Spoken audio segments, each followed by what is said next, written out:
So, Waqar sir rightly said that the tagline of today's world is willing or unwilling, accept or don't accept. English has become so important. We can't accept, we can't deny its importance. It is the language of nowadays of, can say, international trade, then exchange of cultures, and even it has become the language of campuses. Well, my topic is how can we be fluent and accurate in English? Actually, I'm a forgetful man. Just allow me to have a look at my phone, then I continue. So, yes, this topic is a combination of two things if you see carefully. First one is accuracy, and next one is fluency. And they will be dealt with, inshallah, in detail by Ansar and Nasr respectively. But before that, I just want to say you in a nutshell, in short, what does fluency mean? Fluency means something to do with our grammar, something to do with our pronunciation, how we speak English, and how we utter the words, how is our intonation, how is our word accent. Means while speaking, when we face people, how we are in our presentation, that is something fluency. Accuracy, it has got strong relation with grammar, then choice of words, and then how we pick the right sentences at the right time. Okay, so going ahead, I want to say you a fact. Let's have a look at this. That in our society, in India, we have a certain kind of mentality. Whoever speaks in English nicely, whoever speaks English fluently and accurately, we consider that person to be intelligent, to be knowledgeable. Although we don't know what sort of knowledge he has in reality. Because this is the kind of mentality we have formed. And in fact, we all agree that language itself cannot be the criteria to judge one's knowledge and intelligence. But in case of English, this happens in India. Because when we see someone speaking English, we consider him to be something smart, something knowledgeable. This is fact, we have to accept this. Then we have to be aware that we use English as a second language. We are, in other words, we are the non-native speakers of English language. English is a foreign language to us. It's a second language to us. So, if you see carefully that our English has got some strong effect, it is strongly influenced by the effect of our first language, that is mother. And we can't deny this. We can't avoid that. Some people, by effort, they avoid and they are masters, of course. But now, as this happens, due to this effect, we feel three difficulties. First of all, we feel shy, then we feel hesitated, and then sometimes I think this is our common problem, I'm also one of them, that we feel uncomfortable to speak in English. Once we know our mother tongue, and on the other hand, we are forced to speak in English, as he always wishes to respect it, so we feel uncomfortable. We again just resort into our mother tongue. This is our problem. So this has made our mindset that English is tough, I can never learn it, and it is something that I can never learn in my life, it is tough. So we have formed a certain kind of hatred towards English. So all these are problems. So how can we remove these problems? How can we be fluent in English language? How can we be accurate in that? Now, I have got some tips. I have got some ideas that we should do, we should follow. First of all, I feel that I will begin this idea with my proverb. It's a quite common proverb, all of us know, that where there is a will, there is a way. First of all, we must have the determination. First of all, we must have the intention that I want to speak in English, I want to learn English. It is one of the major languages of the world. It is going to make me smart, it is going to show me knowledgeable, and of course, I will enjoy a lot of literature of English as I enjoy other languages. We must have this mentality, we must have this willingness, determination. Then second thing, we should have positive attitude. It matters most. We should believe in self, that I can learn, I have the ability to learn English language. And we should not set a mental, that is, negative mindset. Because, for example, I have found out 3 points. If we speak with oneself that it's too late, I can't learn English. I'm too old.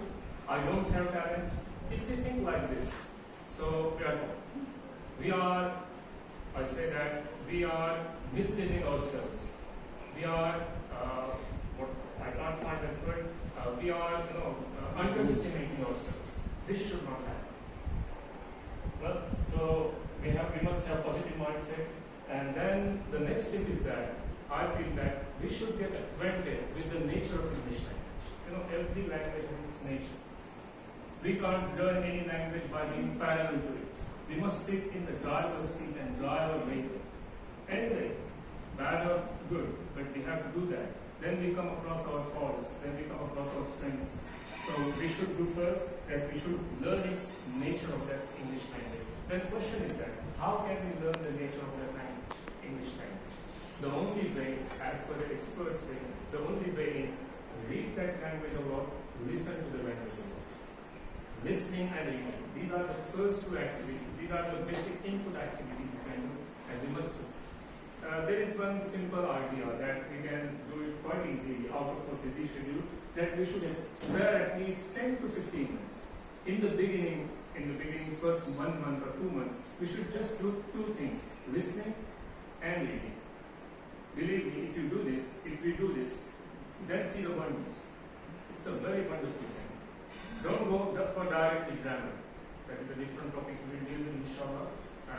And again, I have one more suggestion, that is my personal suggestion, personal experience, that we should go for listening to native speakers. Native speaker means those speakers who use English as their mother. Someone from America, someone basically from England, or someone from Australia. But the base is considered as someone from England.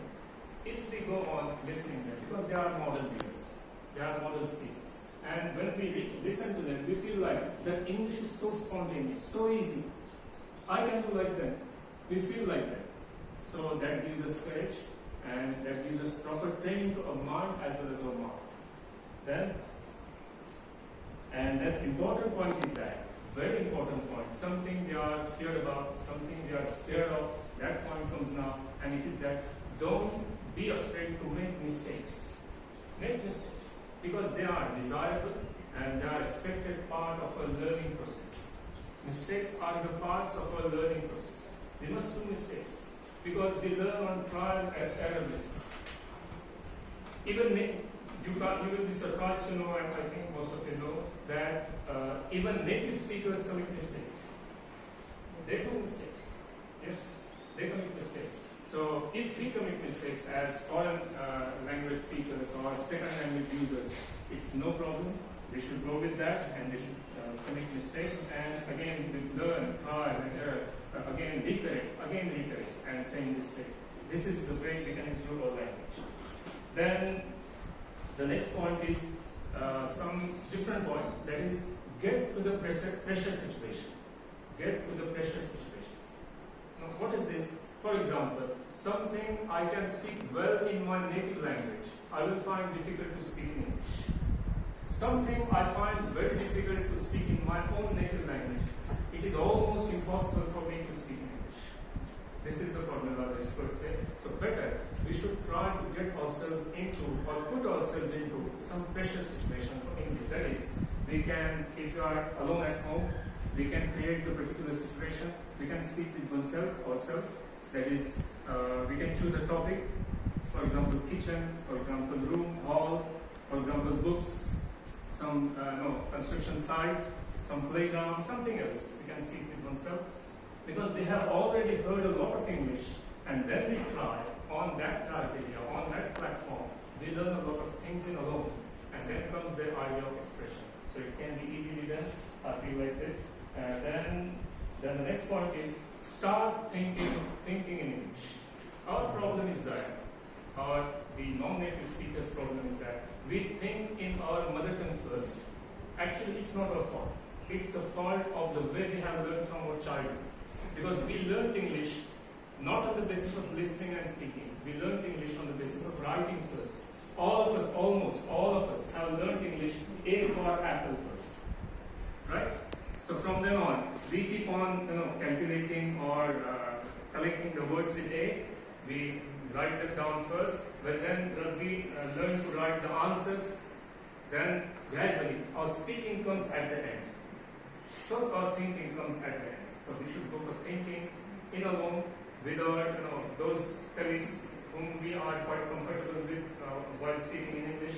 So thinking in English helps a lot. Then the last point is that do a regular practice. The regular practice, something in other words, or headmaster said, do a regular practice. So this is the platform of our regular practice. We are like family.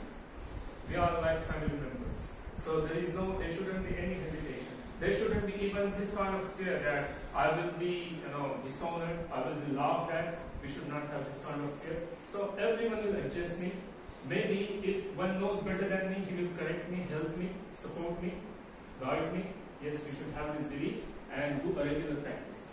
I want to just tell you this point that there are two kinds of practices. One is the mental practice and another is physical practice. Physical means the physical practice for our mouth, how to pronounce English words, how to do speed reading, because this is something I tell with my own experience. Although I'm an English teacher, sometimes I feel that I form a particular kind of lump when I speak English. So I have to take pause because we are not habitual of English language. Once we get habitual, there are practices. We can do speed reading in alone, loud reading alone, and then we can speak with our colleagues. So this is the practice to our mouth, the organs of speech. So mental practice means we have done a lot of listening, we do physical practice, we have listened a lot, we have read a lot. So on that basis, we should learn to choose the right and proper words and sentences as per the situation. Sometimes words don't come to our mind. That is our problem. But by practice, this problem vanishes and we learn how to choose the right and beautiful and to the target words and sentences. So practice makes man perfect. This is the final way. There is one proverb, that there is no shortcut to success, but the same proverb I read in more beautiful words somewhere. There is no elevator to success. We have to take the ladders. We have to go step by step. Things will not change in a fortnight, so suddenly. We have to go step by step. And we should not be, disappointed or depressed that I tried for many days, but I'm not learning, I'm not gaining fluency, I'm not speaking accurately. We should not think like this way. Better, we should feel that I'm practicing day by day, the change will come. And of course, the change comes. Well, so I think that's enough for me. I'm not an expert, I'm one of you. Something, whatever I could say, I tried to say. Maybe if you have any questions, we will discuss later on. If you have some expressions, you can come here and express your opinions. Thank you very much. Assalamu alaikum.